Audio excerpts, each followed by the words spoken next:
तालुओ जय श्री कृष्णा, जय श्री राम, जय श्री राधे राधे, जय श्री महाकाल। इस वीडियो में आपको श्रवण कराएंगे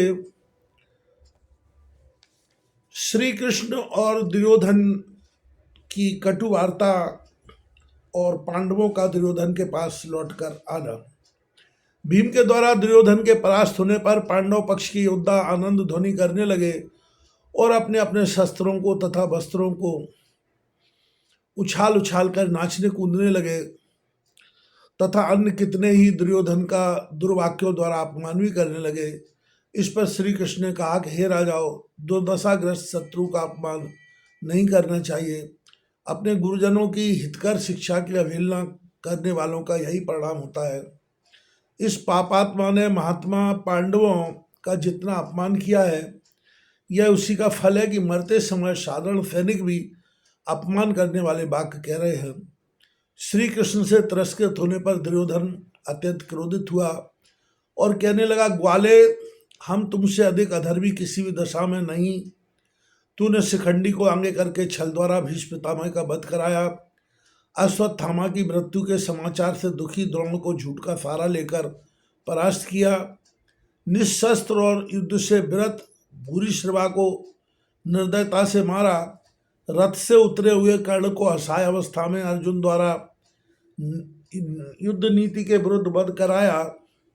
भाई सभी योद्धा तुम्हारी ही शठता और दुष्टता से मारे गए। इतने पर भी नीतिवान और धर्म रक्षक होने का दावा करते हो और हमें ही अधर्मी बतलाते हो। तब श्री कृष्ण ने कहा, दुर्योधन, इन सभी कुकर्मों के लिए तुम हमें दोषी क्यों बना रहे हो? तुम्हारे लोभ और अवैध राज प्राप्ति की इच्छा से उत्पन्न अनीति ने ही यह सर्वनाश कराया है। दुर्योधन ने कहा, कृष्ण, हमने अपने जीवन में इस पृथ्वी पर एक छत्र राज्य किया, इंद्र के समान वैभव और सुख संपदा का भोग किया और शत्रुओं के समक्ष अपना मस्तक ऊंचा रखा और अंत में क्षत्रियोचित वीर गति को प्राप्त स्वर्लोक को जा रहे हैं। अब इस वीर पूज्य शून्य और शोकपूर्ण वसुंधरा को आनंद से भोगो। दुर्योधन की इस अंतिम बात ने पांडवों को उदास कर दिया। पांडवों को दुर्योधन की बात से प्रभावित देखकर श्री कृष्ण ने पांडवों से कहा, मान भावो, साम दाम दंड और भेद, इन चारों नीतियों से प्राप्त राज्य की रक्षा और खोए हुए राज्य को प्राप्त करना क्षत्रियों का धर्म है। भीष्म आदि महारथियों का वध यदि धर्म युद्ध के द्वारा नहीं हो सकता था, तभी तो हमने अनेक युक्तियों से उनका वध कराया। अतः भीम के द्वारा जो नियम भंग हुआ है, उसके विषय में अधिक सोच विचार करने की आवश्यकता नहीं है।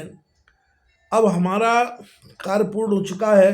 सायंकाल का समय है, अतः किसी उचित समय पर सायं संध्या आदि से निवृत्त होना चाहिए। दुर्योधन के वध के पश्चात आपत्तियों का अंत हुआ जानकर युधिष्ठिर बड़े प्रसन्न हुए और श्री कृष्ण से बोले, हे सुहृद, आपने हमारे लिए इस युद्ध में अनेक शारीरिक और मानसिक व्यथाएं सहन की है। त्रिलोकेश्वर होने की सामर्थ्य रखने वाले आप अपने मित्र के सारथी बने। इन शत्रुओं का नाश और राज्य की प्राप्ति आपकी कृपा और सहायता का फल है। इस प्रकार की बातें करते हुए सभी पांडव श्री कृष्ण व सात्यकी दुर्योधन को वहीं पड़ा छोड़कर एक पवित्र और जलपूर्ण सरोवर के तट पर गए। वहां उन्होंने संध्या वंदन किया और रात्रि को वहीं विश्राम किया।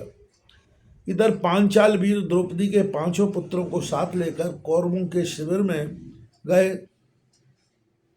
कौरवों की छोड़ी हुई धनराशि व अनेक प्रकार का राजसी सामान अपने अधिकार में किया और अपने शिविर में आनंद बनाने लगे।